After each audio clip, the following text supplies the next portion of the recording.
മധ്യപ്രദേശിൽ ചുമമരുന്ന് കഴിച്ചുള്ള കുട്ടികളുടെ മരണം 20ആയി. 5 കുട്ടികൾ വൃക്ക തകർന്നതിനെ തുടർന്ന് ചികിത്സയിലാണ്.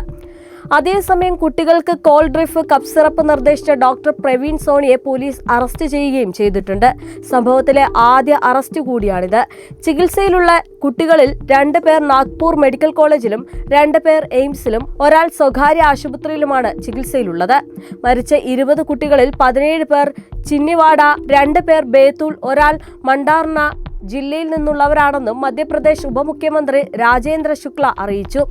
ഇവർക്ക് മെച്ചപ്പെട്ട ചികിത്സയും സാമ്പത്തിക സുരക്ഷിതത്വവും ഉറപ്പാക്കുമെന്ന് മുഖ്യമന്ത്രി മോഹൻ യാദവ് ഉറപ്പിക്കുമെന്ന് അറിയിച്ചതായും ഉപമുഖ്യമന്ത്രി അറിയിച്ചിട്ടുണ്ട്. പനി, കഫക്കെട്ട് എന്നീ ബുദ്ധിമുട്ടുകളെ തുടർന്ന് കോൾഡ് ഡ്രിഫ് കപ്പ് സിറപ്പ് കഴിച്ച കുട്ടികളിൽ ഛർദി അനുഭവപ്പെടുകയായിരുന്നു. സെപ്റ്റംബർ 2-നാണ് ആദ്യ മരണം റിപ്പോർട്ട് ചെയ്തത്. തമിഴ്നാട് കാഞ്ചീപുരത്ത് പ്രവർത്തിക്കുന്ന ശ്രീശരൺ ഫാർമസ്യൂട്ടിക്കൽസ് ആണ് കോൾഡ് ഡ്രിഫ് കപ്പ് സിറപ്പിന്റെ നിർമ്മാതാക്കൾ. കുട്ടികൾ കഴിച്ച കോൾഡ് ഡ്രിഫ് കപ്പ് സിറപ്പിൽ ഗുരുതര ആരോഗ്യ പ്രശ്നങ്ങൾക്കിടയാക്കുന്ന ഡൈത്തലീൻ ഗ്ലൈക്കോൾ 45% അടങ്ങിയിട്ടുണ്ട് എന്ന് പരിശോധനയിൽ കണ്ടെത്തിയതോടെ മധ്യപ്രദേശ്, രാജസ്ഥാൻ, തമിഴ്നാട്, കേരളമടക്കം 4 സംസ്ഥാനങ്ങളിൽ കോൾഡ് ഡ്രിഫ് നിരോധിച്ചിരിക്കുകയാണ്.